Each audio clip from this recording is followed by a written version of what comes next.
By the time the first rays of dawn kissed the kingdom of Umudike, another of the king's prized cattle had vanished, leaving nothing behind but faint hoofprints in the dew-soaked earth and a growing sense of unease. These were no ordinary cattle. They were the pride of the kingdom, renowned for their strength and beauty.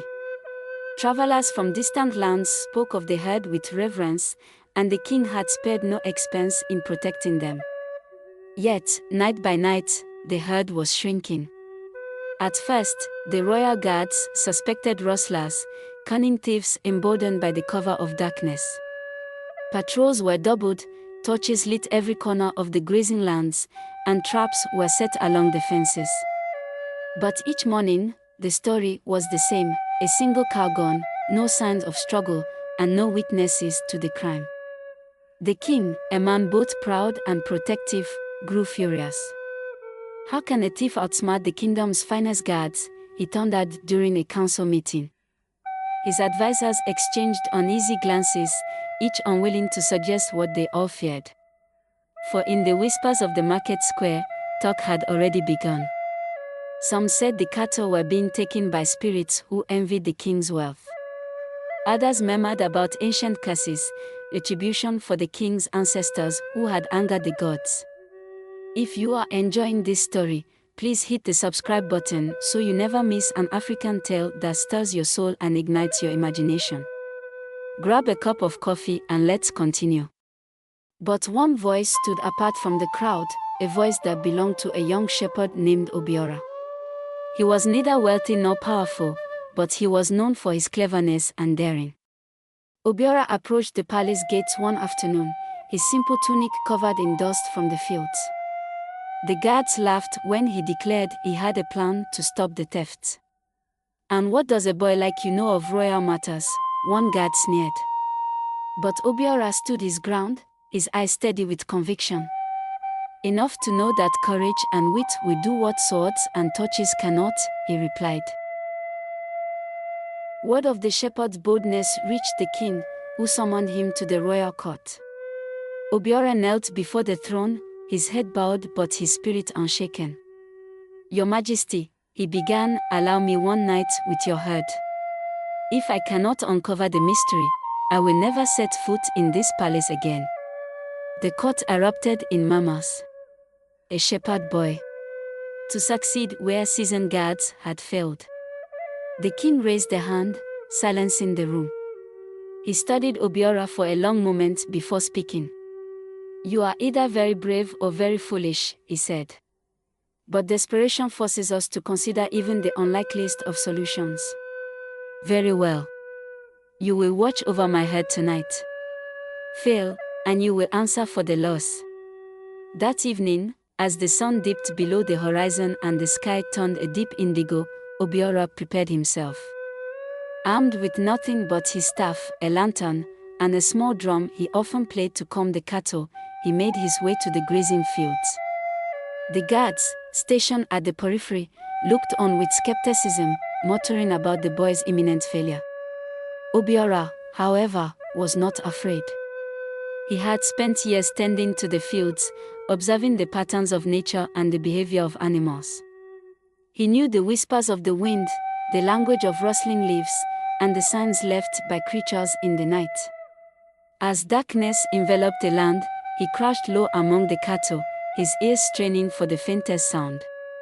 Hours passed, and the world around him grew silent.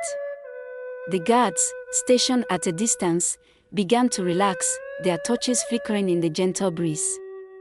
But Obiora's sharp eyes caught a movement, a shadow slipping through the tall grass. It was subtle, almost imperceptible, but it was enough. He tightened his grip on his staff, his pulse quickening. And then, he saw it. Emerging from the shadows was a figure unlike anything he had imagined. It moved with an eerie grace, its form humanoid but unnaturally tall and thin. Its eyes glowed faintly in the darkness, and its hands, long and clawed, reached for the nearest cow. The beast, as though entranced, stood motionless as the figure approached. Obiora's heart thundered in his chest, but he forced himself to remain calm. He had no sword, no bow, only his wits.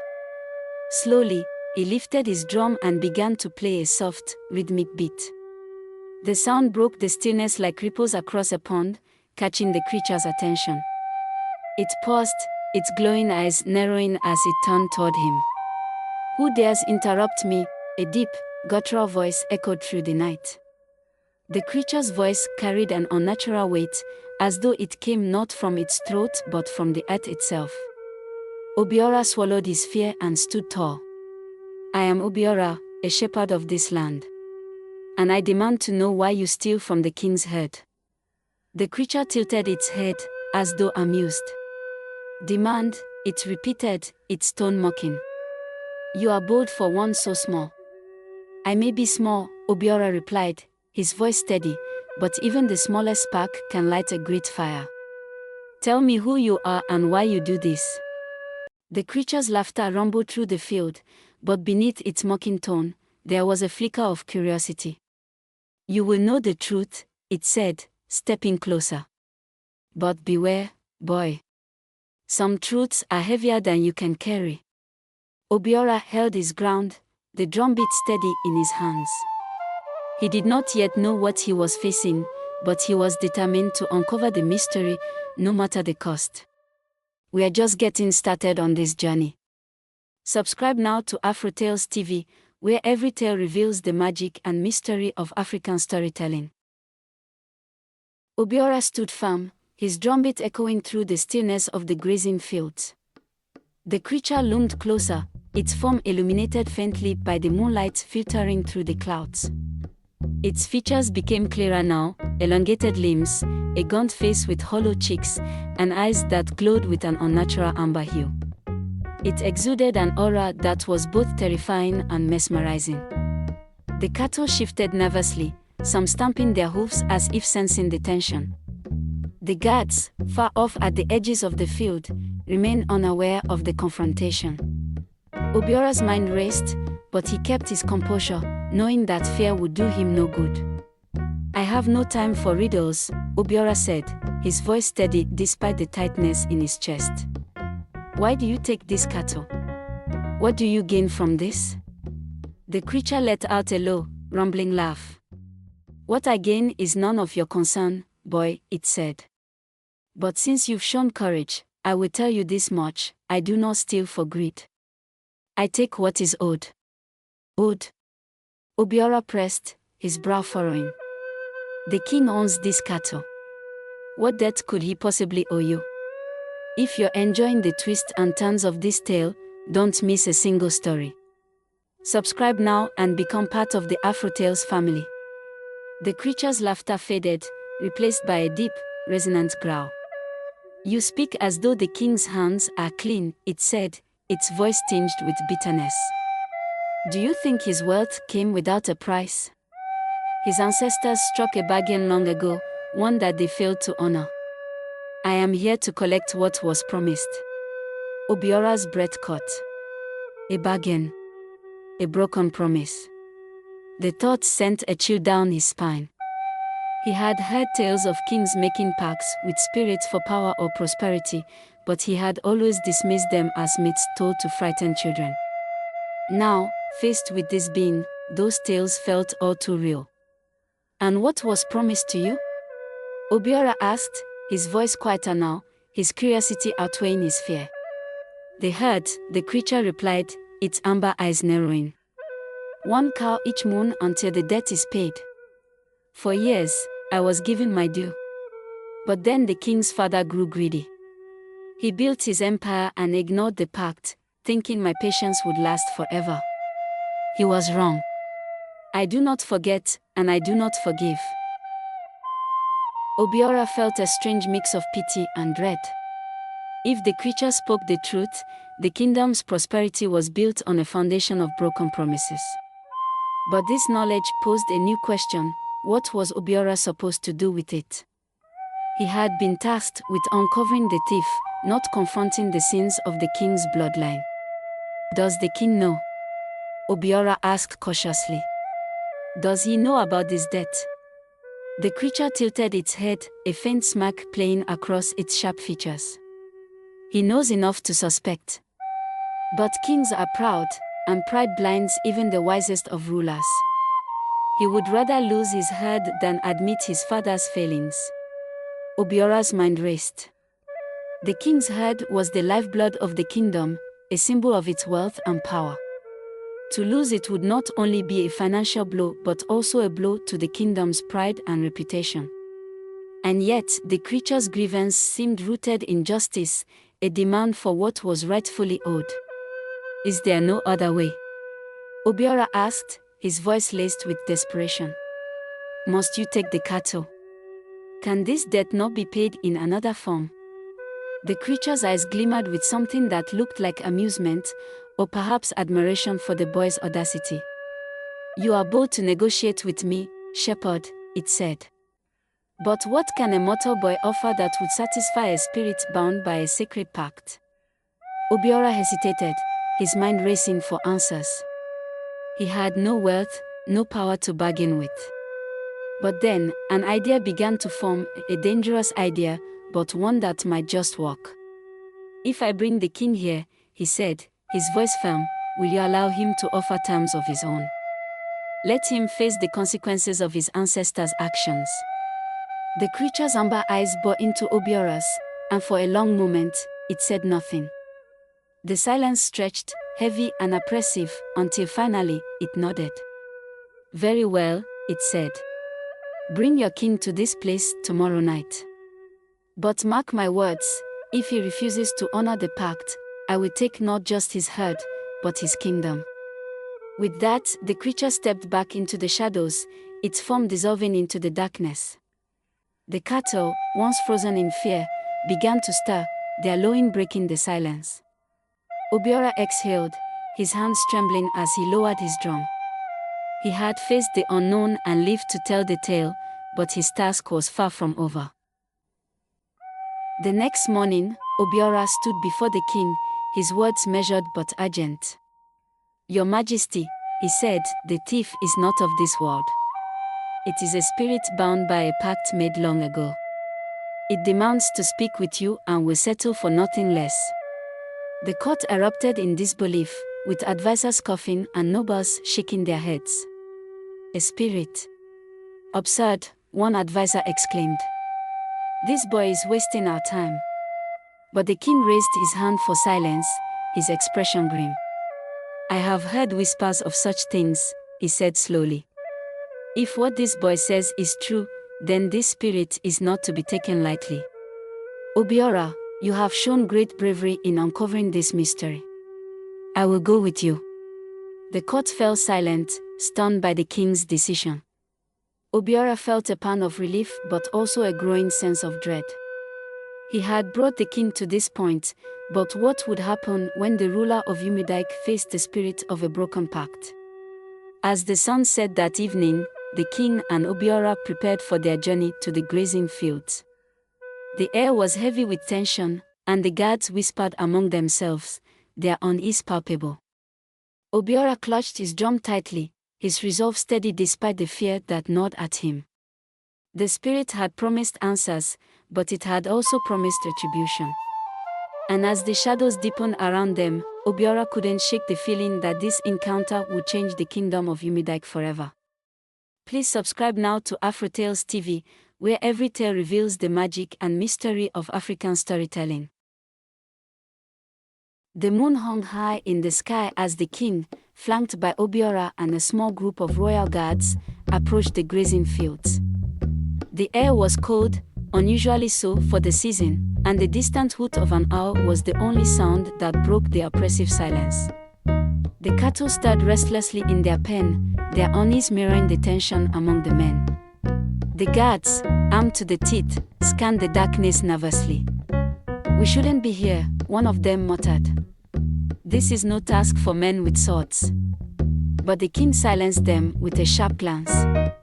Despite his composed demeanor, his clenched fist betrayed the anxiety roiling within him. Obiora led the way, carrying his drum under one arm and gripping his staff tightly with the other. The boy's courage had not faltered, but the weight of the night pressed heavily on his young shoulders. He knew the spirit would return, and he knew that its wrath, if provoked, could spell disaster. They reached the edge of the field, where the tall grass swayed unnaturally in the still air. The king stepped forward, his regal figure outlined against the pale light of the moon. "Spirit," he called, his voice firm but cautious, "I am here as summoned. Show yourself." For a moment, nothing happened. Then, from the shadows of the trees, a faint amber glow appeared, growing brighter with each passing second. The guards instinctively raised their weapons, but Obiora quickly held up a hand. "Do not attack," he warned.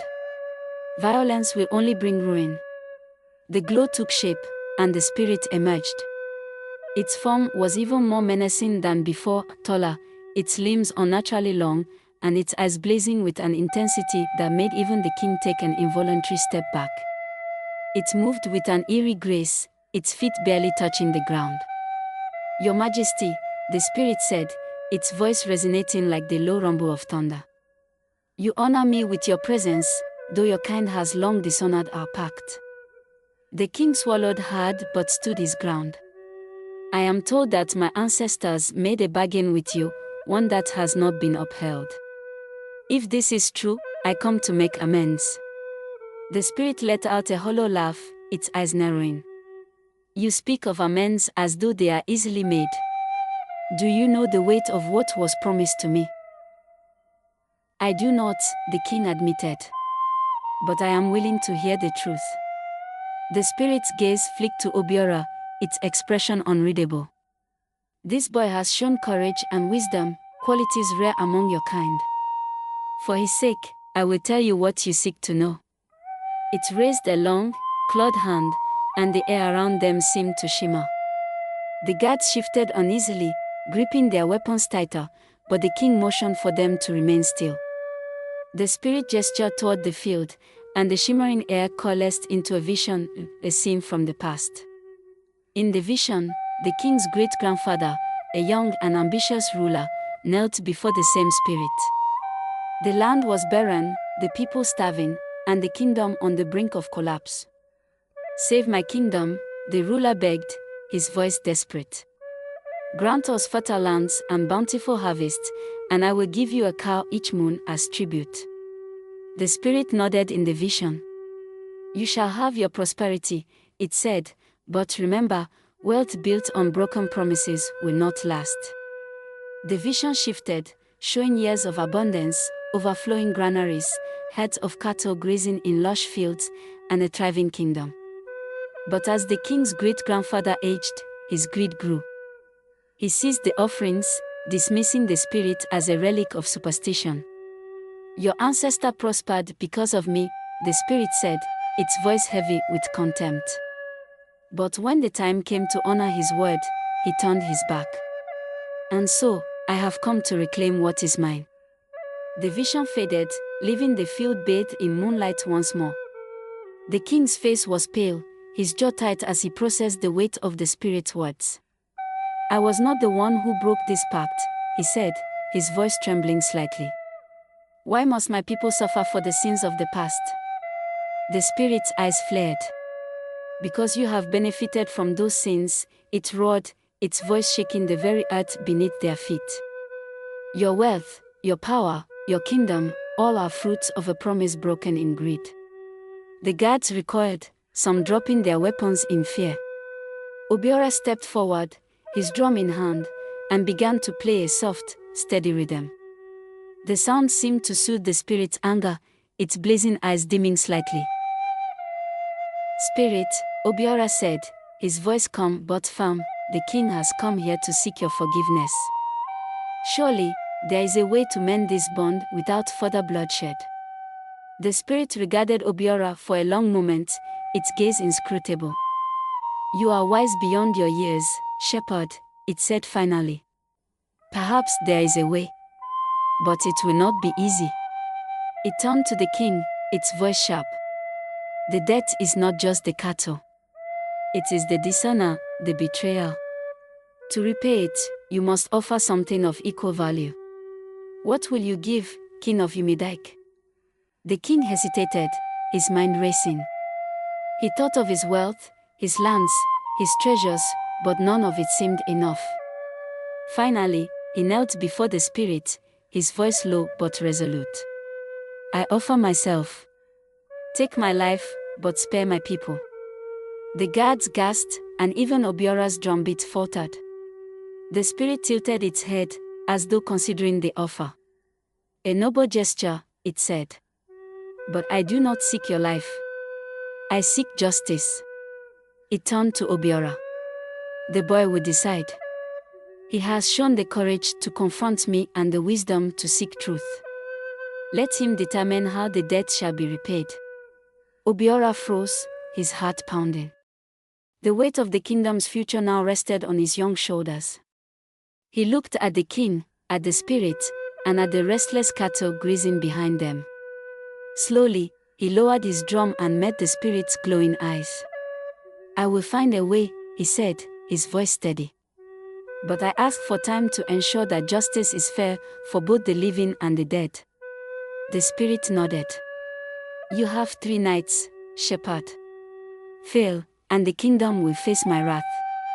With that, the spirit vanished, leaving the field cloaked in an eerie silence.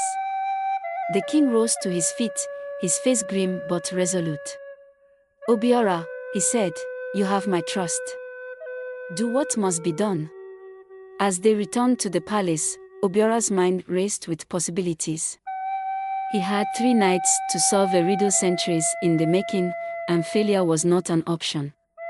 The fate of the kingdom now rested in his hands. Obiora spent the first night in restless thought.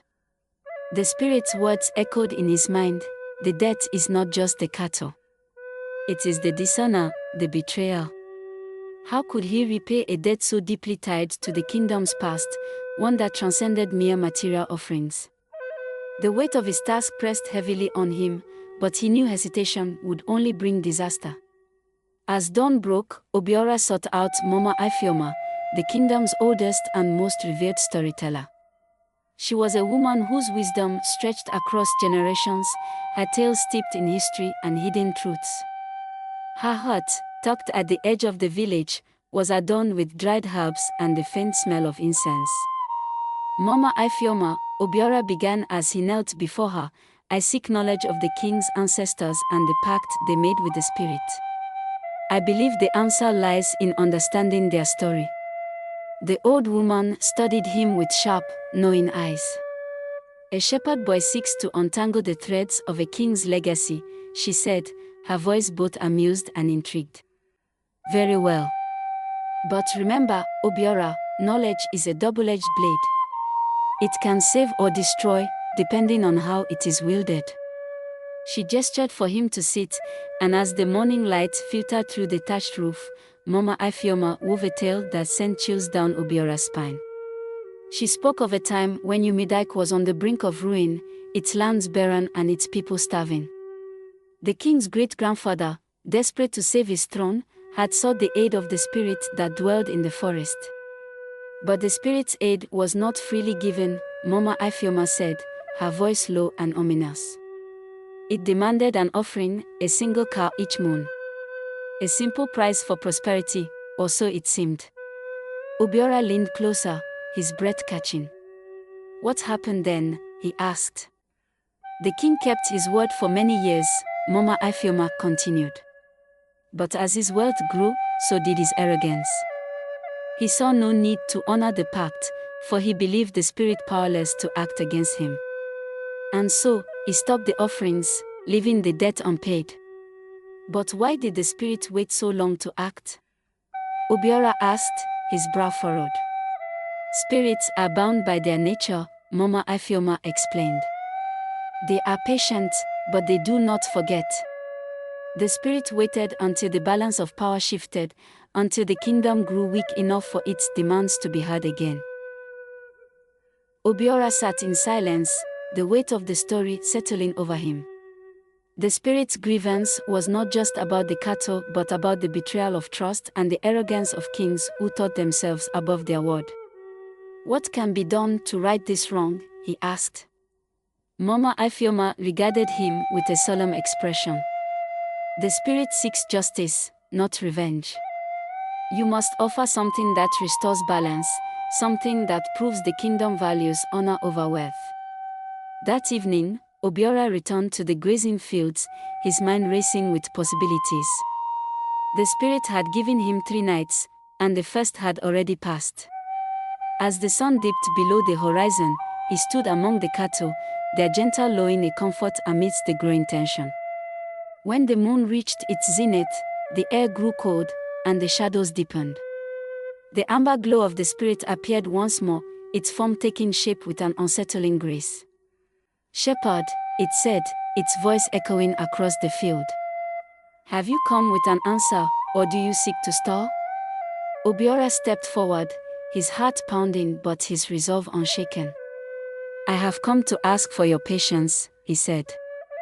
"Justice cannot be rushed, and balance cannot be restored without understanding. Tell me, spirit, what does justice mean to you?" The spirit's eyes flickered, and for a moment, it seemed taken aback. "Justice," it said slowly, "is the fulfillment of promises, the mending of what has been broken." Obiora nodded. "Then allow me one more night to find what will mend this bond.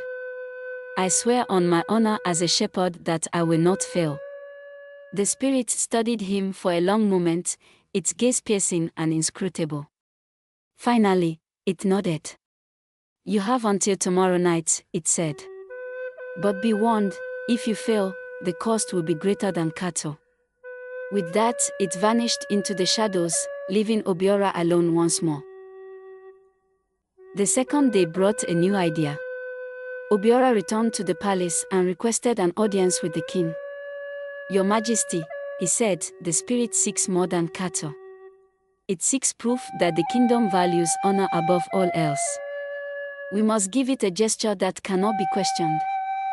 The king frowned, his expression weary. "And what would you suggest, boy?" "My wealth. My lands." "No," Obiora said firmly. "A feast." "A feast," the king repeated, incredulous. "What good would a feast do?"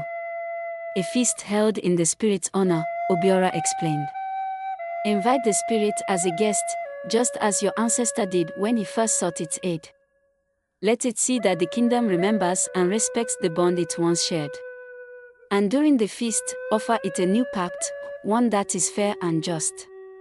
The king considered this, his fingers drumming against the arm of his throne. "It is a bold idea," he said. "But will it work?" Obiora met the king's gaze with unwavering confidence. "It is not the size of the offering that matters, Your Majesty. It is the sincerity behind it." The third night arrived, and the grazing fields were transformed. Torches lined the perimeter, their flames flickering in the cool night air. Tables laden with food, fresh fruits, roasted meats, and bowls of steaming stew were set up under the open sky. The royal musicians played a soft, haunting melody, their drums echoing through the night. As the appointed hour drew near, the air grew still, and the amber glow appeared once more. The spirit materialized, its form more imposing than ever. It paused, its glowing eyes scanning the feast laid out before it. "What is this?" it demanded, its voice sharp. "A gesture of goodwill," Obiora said, stepping forward. "We seek to honor you, spirit, and to mend the bond that was broken. Please, join us at this table as a guest, not an adversary." The spirit's eyes narrowed, but it stepped closer. "You dare to invite me to a feast? You, whose kind betrayed me?" Obiora bowed deeply. "Yes, because we believe that justice begins with acknowledgement. Sit with us, and let us prove our sincerity."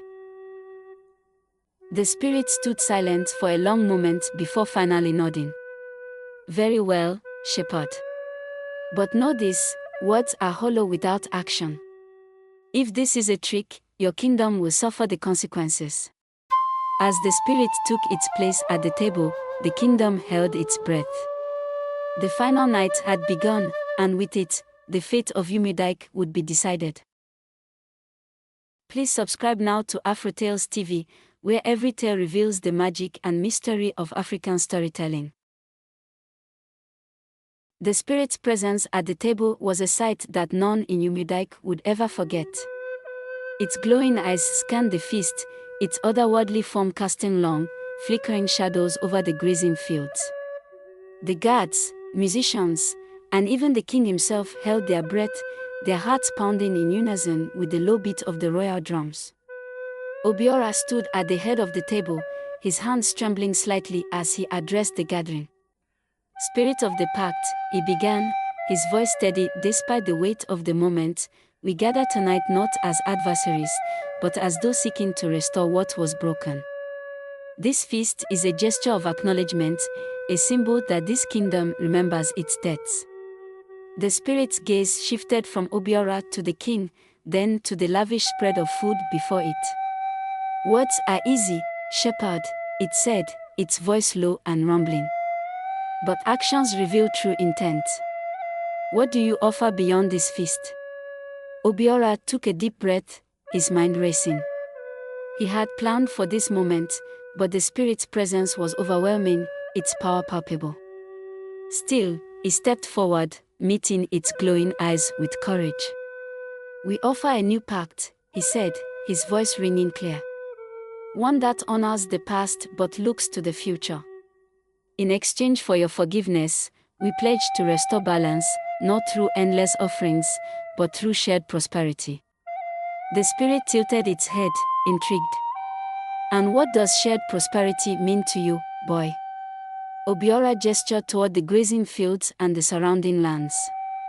The wealth of this kingdom should not come at the cost of others, mortal or spirit.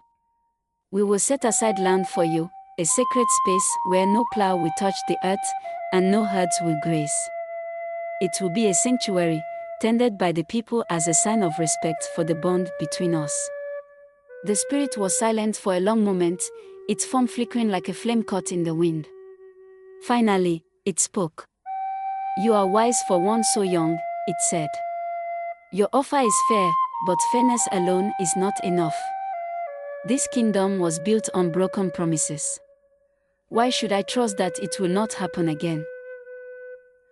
The king rose from his seat, his expression solemn. Because I will ensure it, he said, his voice heavy with resolve.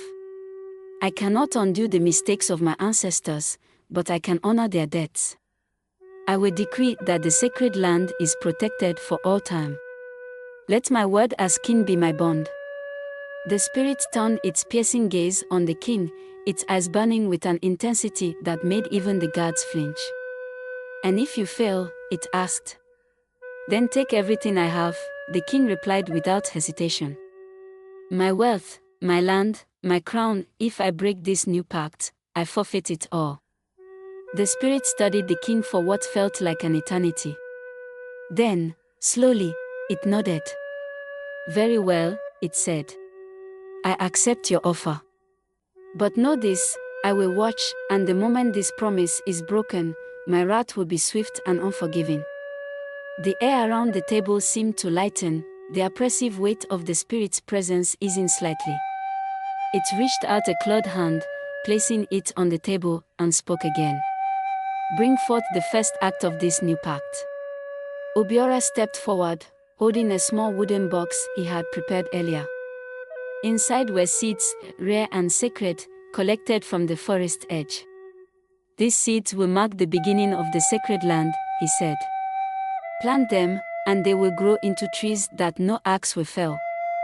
Let them stand as a testament to the bond between this kingdom and the spirit. The spirit regarded the box with a faint glow in its eyes.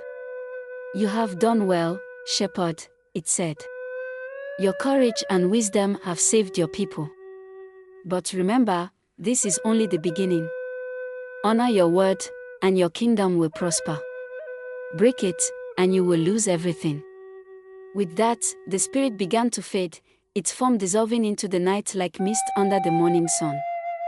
The torches flickered, their flames casting eerie shadows, and then the spirit was gone. The next morning, the kingdom awoke to a renewed sense of purpose. The king issued a royal decree, declaring the establishment of the sacred land. Farmers and villagers gathered to plant the seeds, their hands working the soil with reverence. Obiora, now regarded as a hero, guided the process, ensuring that the spirit's sanctuary was created with care. The sacred land quickly became a place of wonder, its trees growing faster and taller than anyone had expected.